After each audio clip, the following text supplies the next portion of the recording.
나는 누구인가? 시리즈 장보고 편 시작하겠습니다. 나는 신라의 장보고이다. 이름은 궁복이다. 처음부터 내 이름이 장보고는 아니었다. 장이라는 성과 보고 아는 이름은 당나라로 건너간 뒤부터 사용하였다. 친구인 정년과 함께 일찍이 당나라 서주로 건너가 무령군에 소장을 지냈다. 나와 정년은 용맹하고 씩씩해 말을 타고 창을 쓰는데 우리를 당할 자가 없었다. 나는 당나라에서 돌아온 뒤에 흥덕왕에게 당나라의 해적이 신라인을 노력하여 노비로 사고파는 행위가 빈번히 벌어지고 있다고 보고하였다. 그리고 완도와 그 부속섬인 장도 일대에 청해의 진영을 설치할 것을 청했다. 노비 매매는 인간으로서 할 수 없는 일이라고 생각했다. 노비에 관한 개인사를 얘기하자면 나의 부인도 당나라에 팔려간 노비였다. 우연히 노비 시장에 들렀다가 나를 쳐다보는 그 눈빛이 너무도 처량하여 내가 그녀를 사버렸다. 그리고 나의 부인으로 맞이하였다. 부인과의 사이에서 아들과 딸을 두었다. 그리고 왕에게 완도와 그 부속섬인 장도 일대에 청해의 진영을 설치할 것을 청했다. 왕이 허락하자 1만 명의 병사로 장도에 청해진을 설치하고 대사로서 병사들을 지휘하여 해적을 소탕하였다. 서남부 해안의 해상권을 장악한 것이다. 그리고 당나라의 견당매물사와 교관선을 보냈다. 일본에는 회역사를 보내며 당나라와 신라, 일본은 있는 해상무역을 주도하였다. 836년 흥덕왕이 후사 없이 죽은 뒤 신라에서는 왕의 사촌인 김균정과 조카인 김재룡 사이에 왕위 쟁탈전이 벌어졌다. 결국 김균정이 살해되고 김재룡이 희강왕으로 즉위했다. 그러자 김균정의 아들인 김우징은 청해진으로 와서 장보고에게 의탁했다. 이것이 내 비극의 시작이었다. 아니 나뿐만 아니라 우리 가족의 우리 가문의 비극이었다. 김우징 그를 받아들인 게 파국으로 치달을지 그때는 몰랐다. 838년 상대등 김명이 희강왕을 죽이고 왕위에 올랐다. 시어가 민해왕이었다. 김양 이 병사를 모아 청해진으로 김우징을 찾아와 군사를 일으킬 것을 모의하였다. 그리고 내게 약속하였다. 딸을 태자비로 맞이하겠다고. 내 딸에게 세상의 모든 것을 가질 수 있도록 해주겠다던 이 달콤한 약속은 도리어 내 목을 겨누는 칼이 되어 돌아왔다. 839년 나는 김우징, 김양과 함께 군사를 일으켜 민해왕을 죽이고 김우징을 왕으로 추대했다. 이 공으로 나는 신무왕에게 감의군사로 임명되었다. 신무왕은 왕위에 오른 지 3개월 만에 죽었다. 신무왕은 너무도 빠른 죽음 탓에 나와의 약속을 이행하지 못하였다. 그의 아들인 문성왕이 왕위에 올랐다. 문성왕이 즉위한 뒤 나는 진해장군으로 임명되었다. 약속을 지키려 하는 듯한 움직임이었다. 845년 나는 딸 의영을 문성왕의 둘째 왕비로 보내려 했으나 중앙의 귀족들이 섬사람의 딸이라는 이유로 반대하여 뜻을 이루지 못했다. 그러자 겁먹은 문성왕이 염장을 자객으로 보내 나를 살해하였다. 그리고 851년에는 청해진을 없애고 그곳 사람들을 벽골군으로 이주시켰다. 이로써 청해진을 통해 삼강무역을 하면서 신라를 부강하게 하고자 했던 나의 꿈은 산산조각이 나버렸다. 그나마 문성왕이 참여의 뜻으로 내 딸 의영의 목숨은 부지할 수 있게 해주었다. 모든 것을 다 잃은 것은 아니었다. 평범함을 추구했으면 무탈했을 것을 어리석은 선택을 한 나를 자책해본다. 구독해 주셔서 감사합니다. 나는 누구인가? 시리즈 신라 제47대 헌안왕 편 시작하겠습니다. 나는 이름은 의정우로 우정이라고도 한다. 시호는 헌안이다. 나는 제45대 신무왕의 이복동생으로 제46대 문성왕에게는 숙보가 된다. 내게는 딸이 2명 있다. 9일 나의 2딸은 모두 제48대 경문왕의 왕비가 되었다. 그리고 왕이 되기 전 문성왕의 부탁으로 후실로 맞이한 장희영, 그녀에게서 아들을 보았다. 그러나 내가 왕이 된 후 왕위 계승을 걱정한 왕비로 인해 내 아들 궁예는 암살의 위험에 놓이게 된다. 상대등 김왕과 김계명의 기지로 궁예는 죽음을 모면하고 유모의 도움으로 궁에서 피신하여 유모의 손에서 자라게 된다.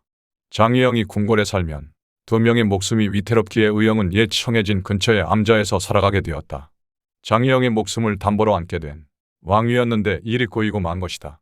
이 일로 인해 나는 김계명에게 한 가지 약속을 하게 되었다.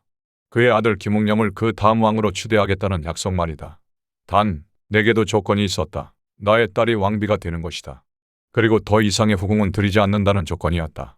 따지고 보면 김계명도 손해나는 장사는 아니었다. 김계명의 손자이자 나의 외손자가 차기 왕위에 오를 것이기에 나는 문성왕의 유언으로 왕이 되었다.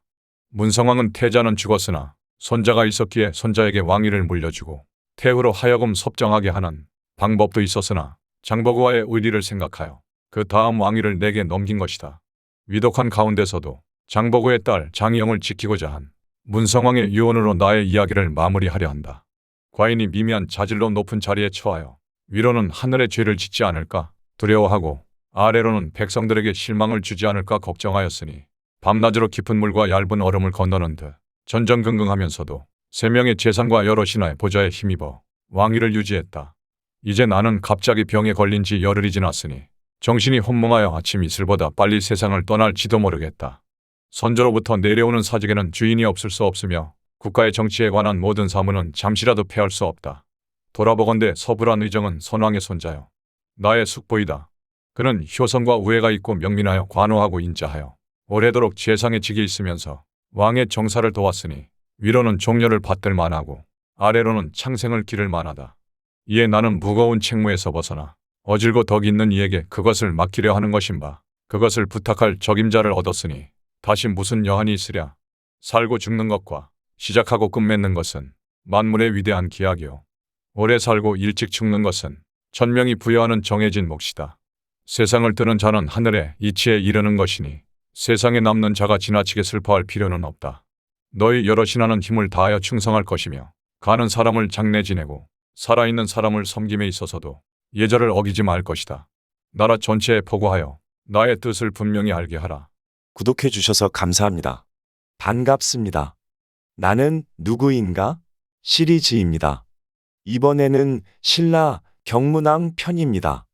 나는 신라의 경문왕이다. 나는 왕족이고 이름은 김웅념이고 아버지는 김계명이며 어머니는 광화 부인이고 846년에 태어났으며 헌안왕 4년인 860년에 15세의 나이로 헌안왕의 큰딸 영화와 결혼하여 부마가 되었다. 그리고 861년 정월에 헌안왕이 죽자 왕위를 계승하였다. 이것이 남들이 알고 있는 나 경문왕에 대한 것이다. 내가 태어나기도 전 흥덕왕이 후사없어 서거하시자 나의 조부이신 김재륜과 김균정이 왕위쟁탈전을 벌이게 된다. 이에 김균정은 피살되고 조부님이 희강왕으로 왕위에 오르셨다. 그러나 그 영화도 잠시일 뿐이었다. 1년 1개월의 짧은 재위에 이용의 반란으로 자살로 생을 마감하게 된다. 조부이기에 안타까운 일이기는 하나 더 냉정히 생각해보면 엇보일 수도 있을 것이다. 이로써 왕족은 재륜파와 균정파로 나뉘게 된다. 헌안왕 때 어떠한 사건을 계기로 부친이 상대등 가망과 비밀을 공유하게 되면서 원수간이었던 우리 집안과 응어리를 풀 겸 헌안왕 다음 왕위의 우선권을 부친께 양보를 하였다고 한다. 그 비밀은 내가 왕위에 오르면서 헌안왕이 넘긴 밀지를 통해 알게 되었다. 그러나 그들이 지키고자 했던 그 밀지는 무용지물이 되고 말았다. 대상자 2명의 생사가 모호했으니 말이다.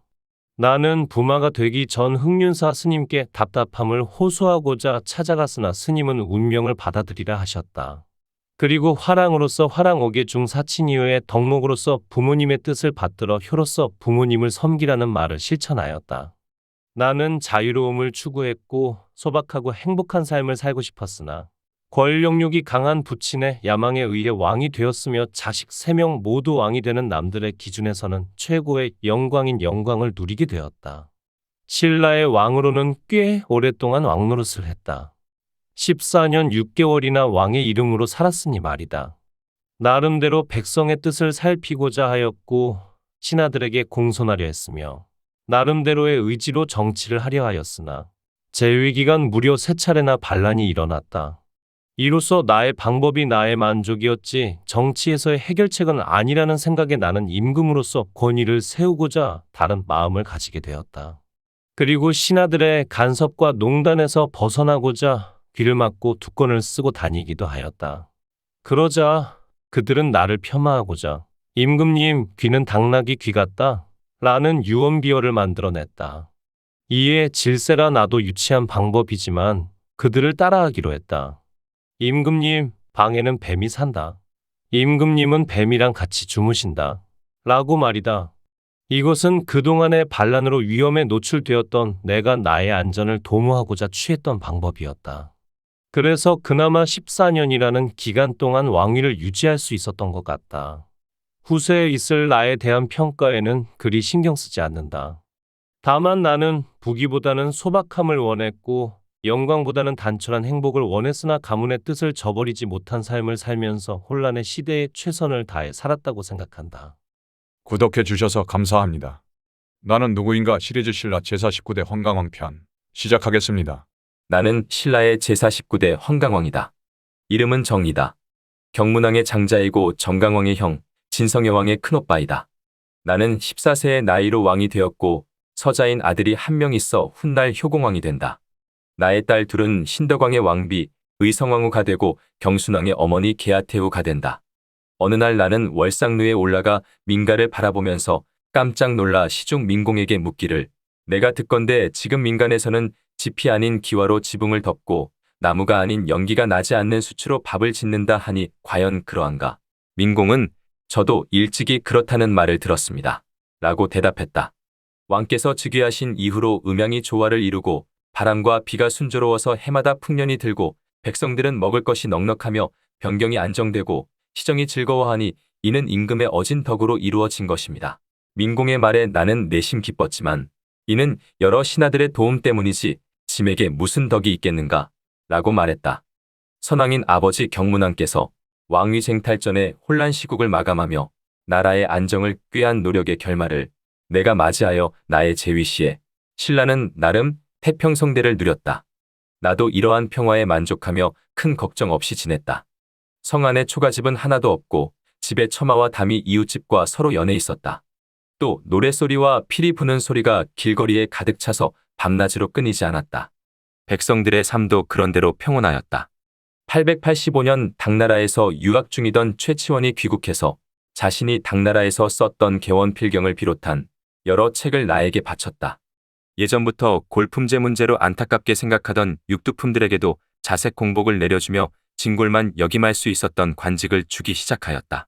사실 나의 이러한 정책으로 육두품과 진골 사이의 승진 차별은 거의 허물어졌다고 볼 수 있겠으나 이미 육두품들은 새로운 시대를 꿈꾼 지 오래되었고 같은 조건이면 역시 진골한테 밀리는 건 당연했다. 그래도 그나마 그들을 응원하고 그 길을 열어준 것만으로도 육두품들의 한을 조금이나만 풀어준 것으로 생각되어 나 스스로 마음의 위로를 삼았다. 886년 봄에는 지금의 강원도 지역인 북진에서 보고하기를 적국 사람이 진에 들어와 나무 조각을 나무에 걸어놓고 돌아갔다. 고 말하면서 나무 조각을 가져다 바쳤다. 거기에는 보로국과 흑수국 사람들이 모두 신라국과 화친하고자 한다. 는 15글자가 쓰여 있었다고 한다. 나라 안팎으로 나의 치세를 인정받는 기분이었다. 그만큼 내 시대의 신라는 태평성대였고 주변국까지도 우리 신라를 부러워하였다. 다만 내 일생에서 한 가지 부끄러운 일이 있다면 처용의 아내를 범한 일이다. 이 일로 인해 처용가가 만들어지기도 하였다. 이러한 영화들을 뒤로 한 채 나는 호련히 병이 들어 죽음에 이르렀다. 내가 죽음을 맞이할 때 나의 아들은 겨우 2살이었다. 나이보다도 더 큰 문제는 서자라는 점이다. 그러한 이유로 나는 내 동생 정강왕에게 왕위를 물려주고 세상을 등졌다. 뒤돌아보면 태자로 태어났고 왕이 되었고 편하고 여유롭고 즐겁고 만족스런 일생이었다. 구독해 주셔서 감사합니다. 나는 누구인가 시리즈 신라 제50대 정강원 편 시작하겠습니다. 나는 신라의 제50대 정강왕이다. 성은 김이고 이름은 황이다. 본관은 경주이다. 아버지는 경문왕이고 어머니는 헌안왕의 딸인 문희왕후이다. 나의 형 헌강왕이 재위 12년째인 886년 7월 5일에 사망한 후 헌강왕의 태자 기묘가 아직 2돌이 안 된 어린 나이였고 서자 출신이 마음에 걸려 나에게 왕위를 물려주었다. 나는 887년 1월에 황룡사에서 백고자를 마련해 나 스스로도 행차하고 강의를 들었다.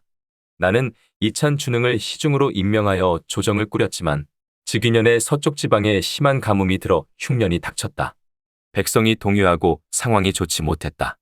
태평성대 직 후이 난세였다. 얼마 뒤 한주의 이찬 기묘가 반란을 일으키자 파병하여 기묘를 죽였다. 그 일로 마음을 다쳐서인지 기묘의 난을 평정한 후 5월에 병을 얻어 쓰러졌다. 그때 내 병이 위급하니 다시 일어나지 못할 것이다. 불행히 사자가 없으나 나의 누이인 김만은 천자가 명예하고 골상이 장부와 같으니 경들은 옛날 선덕, 진덕의 고사를 의방하여 세우는 것이 좋을 것이다. 라는 유언을 남긴 후 7월 5일에 사망했다. 임금이면 무엇하랴? 아침 이슬처럼 사라지는 것을 이렇듯 나의 일생은 덧없었다. 구독해 주셔서 감사합니다.